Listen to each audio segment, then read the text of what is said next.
Shireen and I talked about it yesterday. I wrote about it this morning. I think this is real. And I say it because when Kyler Murray was with us for an interview early 2019 at the Super Bowl, Sims had to go interview Dak Prescott, I think. So I talked to Kyler Murray one-on-one. He had his phone, and Baker Mayfield kept calling him.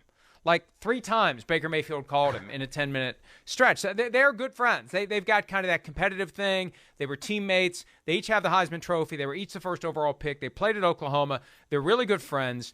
And I have to think that what Baker Mayfield experienced in Cleveland this past year is influencing Kyler Murray's effort to try to push things to a head with the Cardinals. Because, look, Baker Mayfield, I believe, and the Browns were, roughly $10 million apart on value of an X contract. He was at 40, Browns were at 30. That's my gut feeling. So he goes forward with the 2021 season, and we see what happens afterward. He injures his shoulder week 2. The season's a disaster, and now he's done.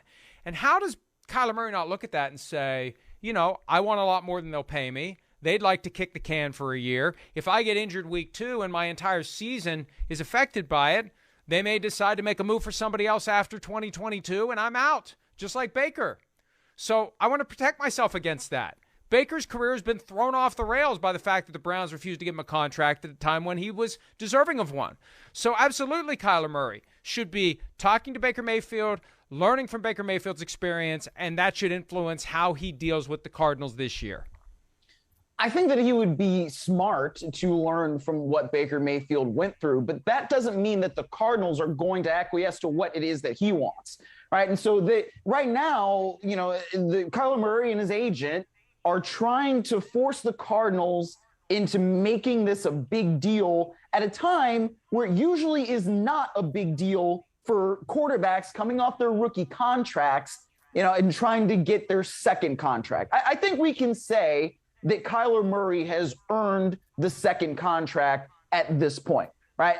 You might not have wanted to say that about Baker Mayfield last year, frankly, and I would have said that about Baker Mayfield last year. I probably did say it about Baker Mayfield last year, but I think with Kyler Murray, there's a difference in performance, and there's a different level that we've seen from him. Now, we have to see him continue to get better as the season goes on and not have those drop-offs like we've seen in the last couple of years, particularly this year. But this year it didn't have DeAndre Hopkins at the end of the season. So how, great is somebody going to be if they're not going to have one of the top 3 wide receivers in the entire National Football League? I don't know. But I think what's interesting about this is just the timing of it all, right? If you're Arizona, you're trying to get ready for the draft. You're trying to concentrate on the draft. And I saw Kent Summers of the Arizona Republic tweeted this yesterday. And you look at when the second contracts were done for quarterbacks entering their 4th year. So you have Patrick Mahomes, that deal got done in July. Josh Allen, that deal was done in August. Carson Wentz, the deal was done in June. Jared Goff, the deal was done in September, just before the start of the regular season. So that's where I'm saying that if I'm Arizona, you're probably like, yeah, we're going to deal with this, but not right now, because right now we're trying to deal with the draft. But if you're Kyler Murray and you want to make sure that you have this money, or you get sent somewhere else in a trade, which I don't think Arizona would trade him, but in theory, if you want to make sure that you're there before the depth charts are set, that's why you're doing this now. So I understand what's going on from both sides of this, but I don't know how Kyler Murray is going to get exactly what he wants at this point, though. The tweet that you referenced from Kent Summers oozed, in my opinion, with the idea that someone from the team sent it to him and asked him to please make that point. Yes. Right? Doesn't it Yes. feel like Fair. that? Sorry, Kent. Yes. Sorry, Kent. I know we're not allowed. It's frowned upon in this establishment to guess. But I've been there. It might not have even been that. Yeah, I mean, I have to. But it might not have even been, hey, like, point this out. Or it could just be like, hey, when we were looking at this stuff, like, there's precedent for when rookie contracts get done. And it's like, and look, it was this. And Kent's like, oh, yeah, that's a good point. And then Kent tweets it out. You don't necessarily even, it can be as simple as my drawstring phrase, oh, won't someone rid me of this meddlesome priest? But there's a difference here. In those situations, there was no animosity. There was no urgency. Right. There was no possible leaking by someone very high up in the organization to Chris Mortensen, this report that I still have a problem with. I don't like the anonymous trafficking in harsh opinion for someone when there's clearly 2 sides to it. I mean, when you go public with the idea that they're saying he's self-centered and finger-pointing and immature, I mean, come on, does everybody in his life think that? Is that a universally held belief? And I think Chris Mortensen only does that if it's coming from someone like Michael Bidwell. So there is dysfunction between the Cardinals and Kyler Murray, and I think that the Cardinals' way of pushing back against what Murray wants is to spread some of this crap in the hopes of knocking his demands down. And that didn't work. So they do have an awkward relationship right now, and there's a strategic reason for Eric Burkhart to want to know, are we going to get this done? Because if we're not going to get this done, I want to potentially be traded. I want to. And you know what? Peter King and I talked about this today, Miles, and I don't think this is going to happen because I doubt that it would be kept quiet. But why not do what the Chiefs did with Tyreek Hill? Let Eric Burkhart go out and see if he can find someone who will pay Kyler Murray what he wants, because there's a chance he won't. There's a chance that he won't find a team that's going to give him $55 million a year or whatever he's looking for. And you have to couple that with giving the Cardinals the kind of draft haul that they're looking for. I would call his bluff. The only problem is there's no way it's going to be kept quiet because it's already too loud. With Tyreek Hill, we had no idea it was even happening. We had no idea anything like that was going on. With this, it would be impossible. In part because if I was the Cardinals, I would assume Eric Burkhart's going to tell somebody about it in order to generate the highest possible trade demand. Well, he might not just tell somebody. He might write a dissertation and post it on Twitter so we can't read it. Yeah, exactly. So, I mean, but I also think that somebody would do it, right? If you're the Carolina Panthers, you do it, right? You're the Pittsburgh Steelers, you probably do it. Then, you need to get somebody to help you compete. I don't think the Steelers would. Well, really? Yeah, I don't think the Steelers would want a quarterback who's under 6 feet tall. I just don't think they'd want that. That's the other reality here. Sims has made this point. When you talk about a guy like Kyler Murray, like Aaron Rodgers, he's available. You're going to consider throwing overboard any quarterback you have if you can get Aaron Rodgers. Kyler Murray, there's going to be a significant subset of the league that says, no thanks. That's why this exercise could be useful in getting Kyler Murray to set his right expectations for his next contract, because there may not be another team out there that will pay him what he wants, especially if they have to give the Cardinals what they would want in order to make a trade happen, even if they would even consider doing it. And that's a big if. But that's what Burkhart's trying to agitate for without asking for a trade. He's trying to speak it into existence. Well, look at him run. He's just incredible. I love Kyler Murray. All it takes is one, man, and I think that there would be one. I think that there would be one to do it. I do. Because there are enough teams out there that don't have a quarterback situation that is completely settled that they would want to at least explore this.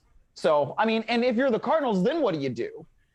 I don't know. So, I mean, I understand like where they're coming from with this and why they want to get it done so soon, but I don't know. I don't know, like, if you're the Cardinals, what's your real incentive other than, like, making them be quiet? Because if you intend to give Kyler Murray another contract, then that's one thing, right? And by all accounts, they intend to do it. They just don't want to do it right now when they're working on other things. And I guess, you're not going to trade him either. So I don't know. They can walk and chew gum at the same time. They can get ready for the draft and make a negotiated contract. Yeah.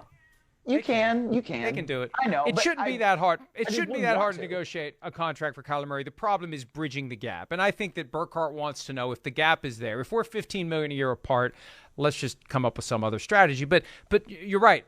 The Cardinals don't have to do anything. And Murray's nuclear option, frankly, is to just say, I'm not going to talk to you about a contract. I'm going to put in my 4 years, my 5th-year option, 2 tags, and then I'm gone. I'm never going to sign a second contract. He could do that. That's kind of what Lamar Jackson is doing without saying it. Yes. Or he could go play baseball. He could do that too. I like to toy around with that, but I don't think he would do it because, then you go live the minor league life. But he could. Okay, there have been multiple people who have suggested, and Peter King said this weeks ago, Kyler Murray's not playing for $5.5 million this year. Okay, fine. Yes. So if the Cardinals aren't going to give him a contract that he wants, they'd give him a contract, but not the one he wants. If he decides to hold out the whole year, and he's going to have to give back $5.8 million in signing bonus money, he would lose $4.5 million on the 3rd day of training camp. That's the bulk of his compensation this year. Just go play baseball. Just go enter the farm system. That's his ultimate move. I'm going to go play baseball. Maybe he wants to know before the draft if they're going to sign him because if he's going to go play baseball, he just as soon go do it now. That is the boss move for Kyler Murray. Yeah, exactly. Well, I mean, if he does that, then he can start playing now, and he'd be playing in spring ball. You know, he gets some at-bats in. He needs to get that timing right with the bat and everything. So, I mean, he was a first-round pick, but that still means you got to go play, you know, in Timbuktu somewhere if you're a minor league baseball player. Question from NFL Watch 2020. Would Kyler Murray fetch as much as Russell Wilson in a trade? Look, probably not. Probably not, because the Broncos didn't have to pay him on the way through the door. The Broncos are able to kick that can for a year if they want to. Now, at some point, they're going to have to, but it wasn't part of this transaction. I think that's why the Seahawks traded him when they did. They were able to trade him without the new team paying him then and there. So the Broncos have a year where they can kind of let the market continue to settle, and it's not settling. It's going up and up. But you can at least see what you have in Russell Wilson, and you can set a fair value. You don't have to do it right now. With Murray, you have to do it right now, so I think it makes it harder to get the same trade package. Yeah, I'd agree with that. And also, I mean, Russell Wilson has been more consistent, been at the top of the league for longer. You know, and you can say, like, the last half of 2020 and 2021, Russell Wilson was not necessarily that same elite quarterback that we've seen in the past. But I think the track record of success that you have with Russell Wilson also lets you command as much as the Seahawks commanded in that trade. Hi, I'm Mike Tirico, and thanks for watching. Make sure to hit subscribe for the latest news and highlights from NBC Sports.